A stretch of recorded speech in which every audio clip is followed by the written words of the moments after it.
Welcome to lecture 2 on module 4 of computer organization, in which we will be discussing about the memory types, which includes the RAM, cache memory, virtual memories, and so on.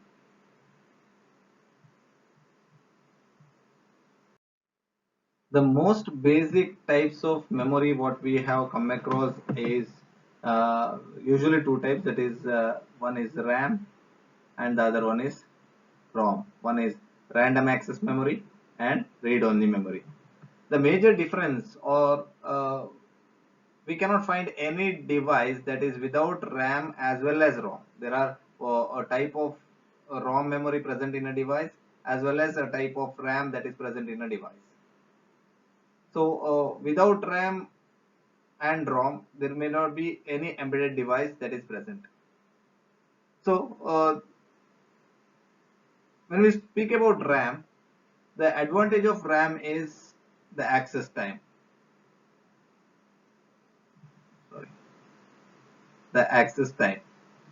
So here, in case of RAM, the access time is fixed. Access time, that is the time required to access a memory data that is present in the memory. The time required to access the uh, data that is present in a memory is fixed irrespective of the location. The location may be a very first location, or it may be far away from far away in terms of the address. The time taken to access the data is fixed. That is the special quality of RAM, whereas in case of ROM, it has a variable access time. This quality of RAM distinguishes itself from the serial or partly serial or access storage devices such as magnetic disk and the tapes. Whereas the access time on this disk as well as the magnetic tapes are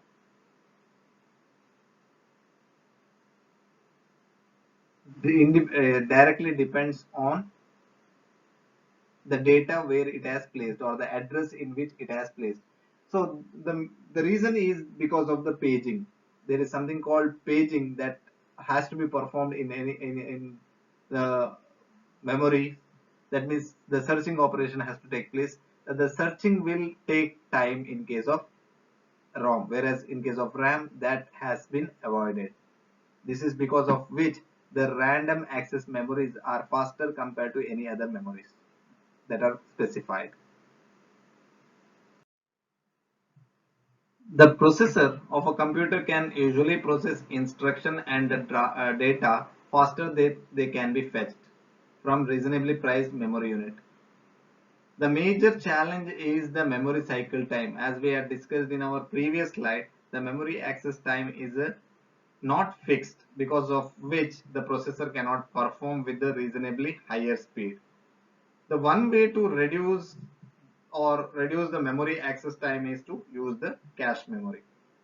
So this cache memory is the memory that is placed in between the main memory and the processor.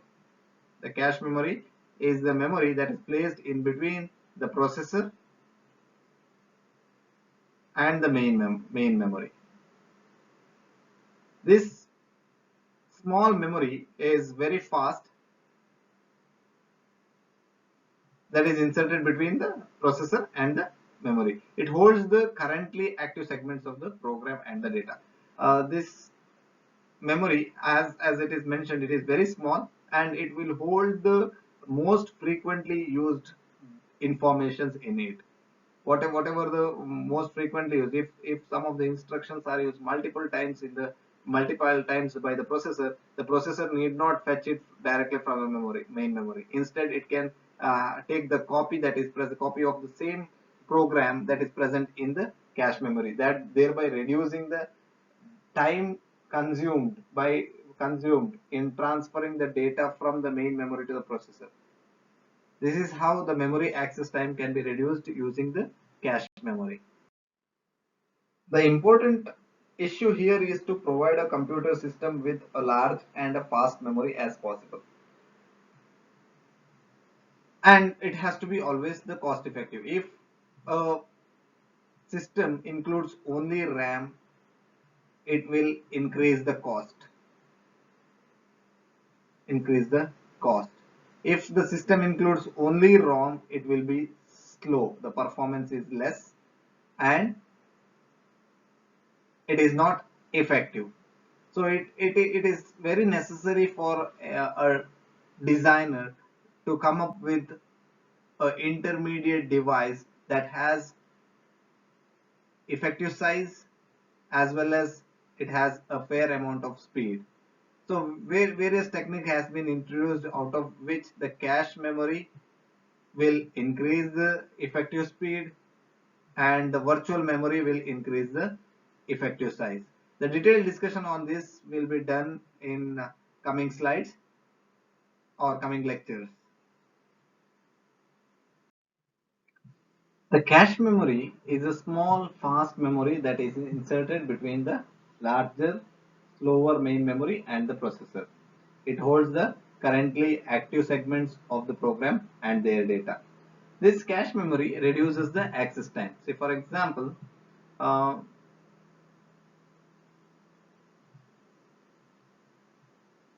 we have a processor and we have a memory. In between the processor and the memory, we have cache memory. So this cache memory will hold a segment of the data that is present in the memory. It will copy a segment of data that is present in the memory, and it will place it here. On what basis it will place? It is based on the most how uh, how frequently the data are being exchanged between the processor and the memory.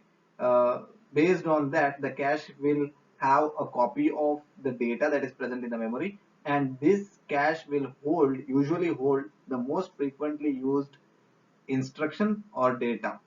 So what happens is, the processor need not receive this data always from the memory, which is a slower process compared to the same set of data is present. It is present in the cache. For any other processing, the data that is directly received from the cache, which is much faster compared to the memory, the main memory. So by this way, the cache memory will increase the speed of the process and by reducing the memory access time. The next is about the virtual memory. If we consider the current generation mobile phones or laptops, the size of the memory that can be addressed is very large. And see, we have already seen that in order to interface a 4 gigabytes of memory, you need 32 address lines. Okay, for 8 GB 33 and so on, it keeps on increasing. And it is if we observe, some of the memories that can be interfaced goes beyond terabytes. So in such cases, it requires a large number of address lines. It requires a very large number of address lines, which is practically impossible to implement in a processor. When I say see for example 32-bit address bus. When I say 32-bit address bus, there is a processor, there is a memory. In between processor and memory, there are 32 lines to be connected, 32 wires to be connected. The connecting 32 wires itself is a jumble. Other than that, we have the data bus, we will have the control bus and various other control signals, which is practically not feasible. So what these designers have come up is with a virtual memory. What does this mean? So This virtual memory, as the name suggests, the memory is virtual. Physically there will be one particular memory, and this virtual memory will be the address that is be generated by the processor is referred to as virtual or logical address. The address that is generated for a virtual memory is also called as the virtual address. So the virtual address space is mapped into the physical memory where data are actually stored. For example, let us assume we have a 64 bytes of memory. So in case of virtual memory, what it will do is, let us assume that we have only 4 address lines. Physically we have 4 address lines, but in order to interface 64 bytes, we know that we need 16 address lines. So using 4 address lines, we will be interfacing. Using these 4 address lines, we will be addressing a 64 byte memory. That is the concept behind the virtual memory. Here, the address generated by the processor is referred to as the virtual address. This is the physical address. The address that is generated by the processor is the virtual address. The processor will generate the 16 address. The processor will generate a 16-bit address. That 16-bit address is virtual, and that virtual address is mapped to the physical address based on these 4 address bits. The mapping function is implemented by a special memory control circuit. That circuit is called as the memory management unit. This virtual memory is usually used to increase the size of the physical memory.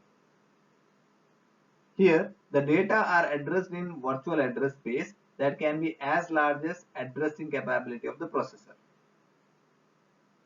That means if the processor, in this case, the processor will have a 16-bit address, but the processor has the capacity to interface or generate a 16-bit address, but the address bus is of 4-bit size.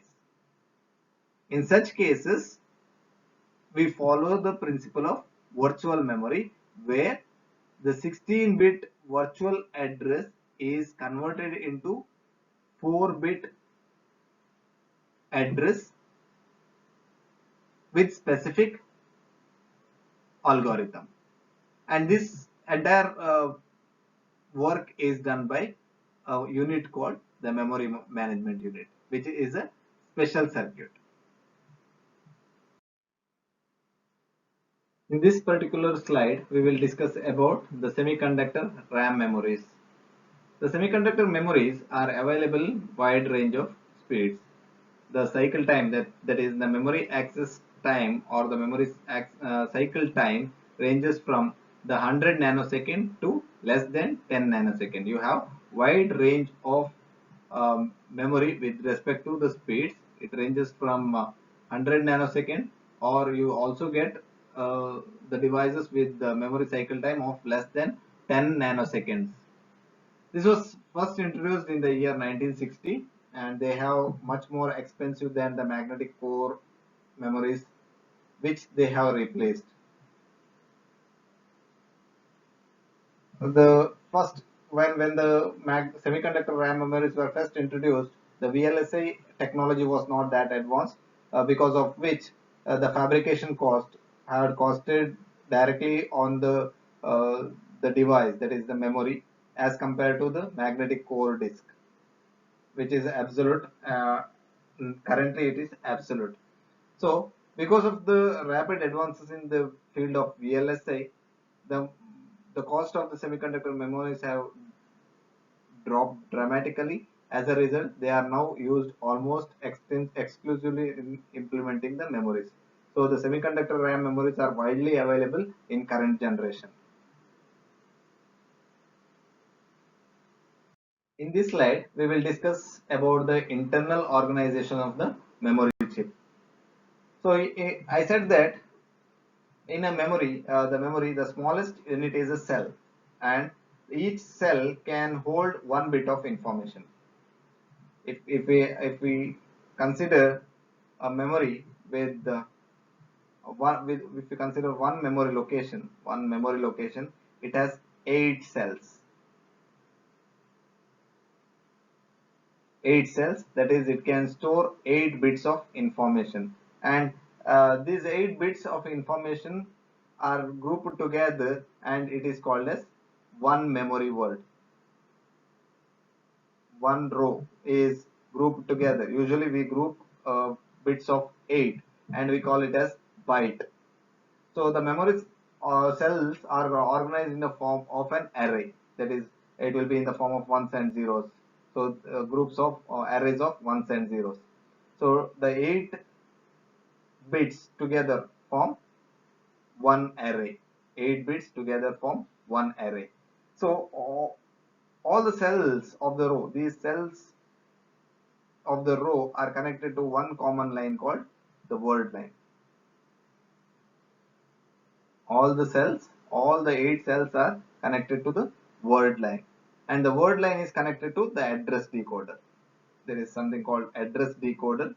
The word line is connected to that, and the word line is connected. However, it is connected to address line. The There is one more line.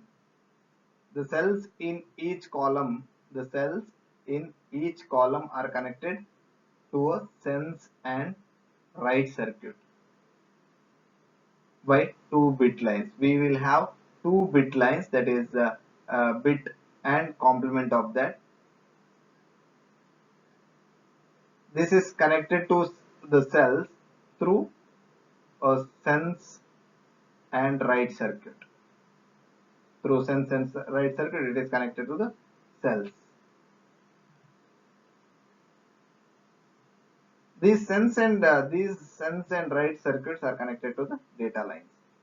So the data will be written to the cell using the bit lines, whereas the address is enabled using the word line.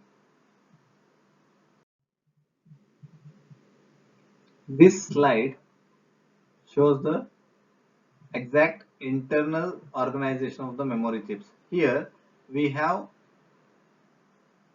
7 or 8 different cells ranging from B0 to B7. We have individual cells B0 to B7, and this A0 to A3 is the address bus. Here we have 4-bit address bus. 4-bit address bus, and using which we can have 16 bytes. We can address 16 bytes of memory. This W0, W1 up to W15. So here the address decoder will decode. It is like a decoder, 4 input, 16 output. The 4-bit address lines are decoded into 16 word lines. So when the input at a address, if the address 0 is 0000, the word line 0 will be enabled. Rest of the word lines, that is W1, W2 up to W15, are disabled. So whenever you want to write any then it is enabled by, as soon as you send the address 000, this particular word line will be enabled. Rest of the word lines will be disabled. Now whatever the data that is present in B0 to B7 will be stored in the cells. So here we will have sense and write circuit for each and every column, for each and every bit, we have sense and write circuit. For sense and write circuit, we have input as read write bar and the control signal. Whether the data that is present in the cell has to be restored back into the data bus, or the data that is present in the data bus has to be loaded into the cell, will be decided by the read and write bar signal. When R is 1, the processor reads the data that is present in the cell. When RW bar is 0, it writes the content that is present in the data bus into the cell.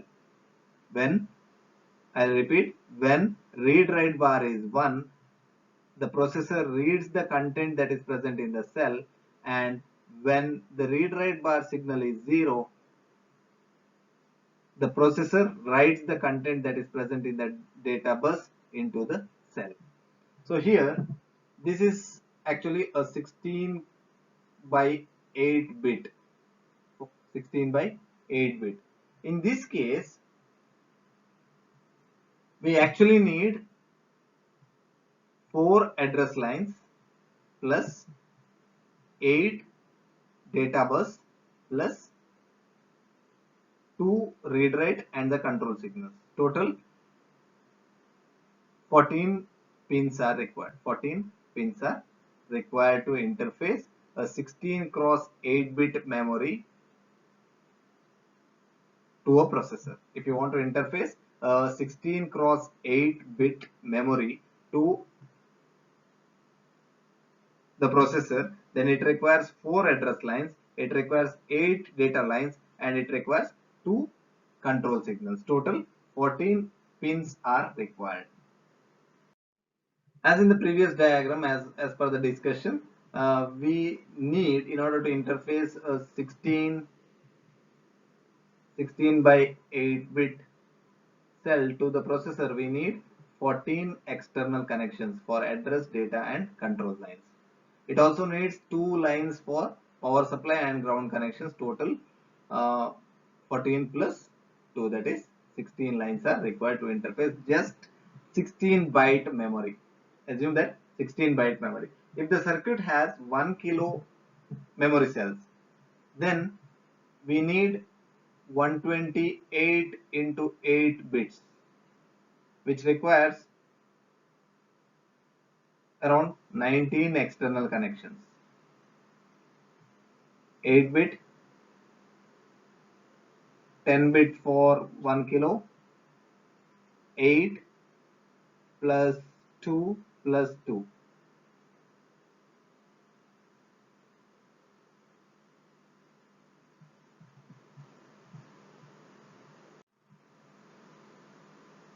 Sorry, it is 7 plus 8 plus 2 plus 2, that is 19.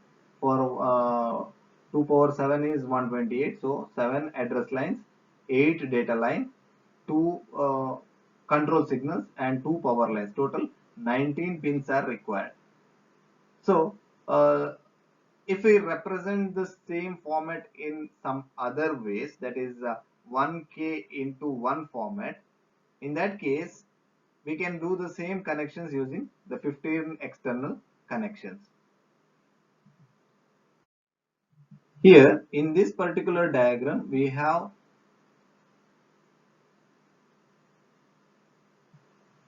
used 1K into 1 bit, 1K into 1 bit. The same where we used 128 into 8 bits, where it requires 19 pins.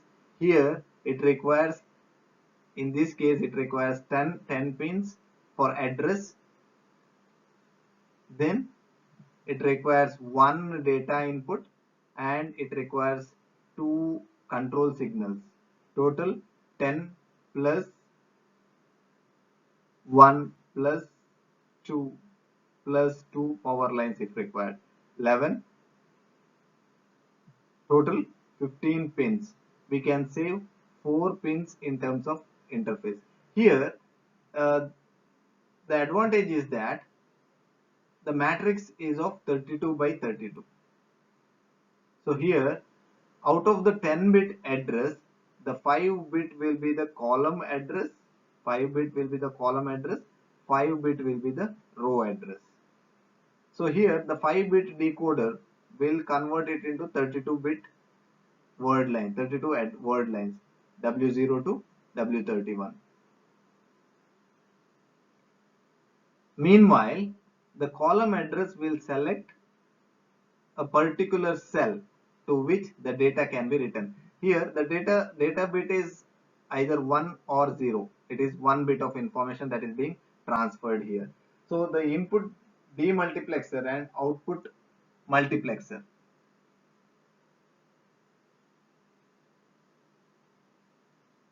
Here the input demultiplexer will demux this one single bit input into 32 bit input, where when the process of a read take place, a 32 bit the 32 bit information that is present in the cells will be converted into 1 bit output, and it is transferred one by one to the data bus. So by that way a 32 bit 32 by 32 cell works. You can enable, for example, by sending, for example, if you send 0 0 0 0 and 0 in the row address, it will select W0, it will select W0. And here in the column bit, if you select again 0 0 0 0 0, then it will select the first cell, first cell, that is the 32 bit that is present that corresponds to W0. And here the input demultiplexer will combine the 32 bits together. However, the input what the demultiplexer will get is 1. That single input will be converted into a 32 bit input, and it will be transferred to the word line, to the word line through the sense and write circuit, thereby modifying the values that of the individual cells. There are 32 cells, there are 32 cells, and there are 32 bit input that is generated by the input demultiplexer. Similarly, when you write the data, when the processor writes the data, the 32 bit data that is present here will be converted into 1 bit output using 32 to 1 output multiplexer. This is how a 1K into 1 memory chip works with less number of pins compared to the previous version. However, the commercially available memory chips contain much larger number of memory cells than the examples shown in the figure. Here, the examples whatever we have taken is one kilobyte. In one case, it is 16 bytes. It is very small, very negligible as compared to the higher end memories that are present in the market in the current generation. This is very small, and again 1 kilobyte, it is, even this is very small memory as compared to the um, size of memories that are available. But however, the same concept is replicated. See, large chips have essentially the same organization as in the figure, but they use the larger array.